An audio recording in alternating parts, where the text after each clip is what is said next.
Hindi ko po salita mga sinambit ko na ilang minuto. Yun po ay paraphrase at halos eksaktong quotation ng salita ni dating Justice Conchita Carpio Morales sa Francisco ruling na kinatigan ng mayoriya ng mga miyembro ng Korte Suprema, kabilang na si dating Chief Justice Puno, dating Justice Carpio, dating Justice Ascuna, dating Justice Panganiban. Miyembro po ba sila ng Supreme Court? Miyembro po ba sila ng Super Supreme Court?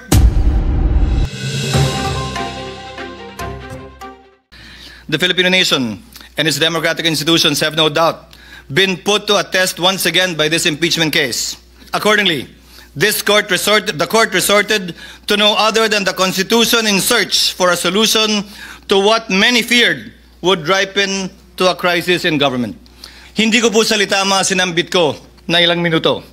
Yun po ay paraphrase at halos eksaktong quotation ng salita ni dating Justice Conchita Carpio Morales sa Francisco ruling na kinatigan ng mayoriya ng mga miyembro ng Korte Suprema, kabilang na si dating Chief Justice Puno, dating Justice Carpio, dating Justice Ascuna, dating Justice Panganiban. Ano nga ba itong Francisco ruling na pinag-uusapan natin to? Ano nga ba ang pinagkapareho, pinagkaiba nito sa kasalukuyan nating hinaharap? At bakit ko ba ito tinatanong? Ginoong Pangulo, bahagi ako ng Kongresong nagtangka na i-impeach si dating Chief Justice Davide. Bakit ko sinabing tangka? Dahil pinigilan po kami ng Korte Suprema. In-enjoin at nag-issue ng TRO ang Korte Suprema at ito yung desisyong yun. Francisco case na palaging sinasite po natin. Ano bang pinagkapareho? Ang aligasyon laban sa nasasakdal noon na si Chief Justice Davide, kaugnay din ng corruption. Daang milyon din. Ang pinag-usapan, initiation of impeachment na dapat sole prerogative din ng Kamara.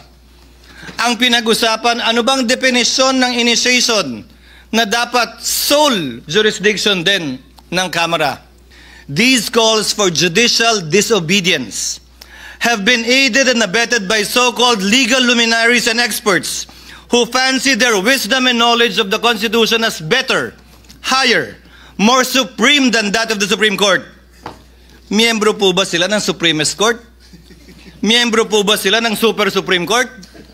Ang tanong ko po ay simple.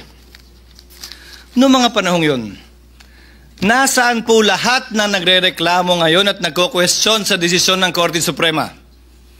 Yung mga mahistradong nagko-question ngayon na retirado na, bumoto sila pabor doon. Subalit ngayon, tila nag-iba ang posisyon. Ano nga ba ang pinagkaiba kung meron man? Klaro ang pinagkaiba. Iba ang pangalan ng nasasakdal. Sa pagkakaalam ko po, iisa lamang ang Korte Suprema. At ayon sa ating konstitusyon, Korte Suprema ang bukod tanging pwedeng makapagsabi kung ano ang kahulugan ng ating saligang batas. Walang iba.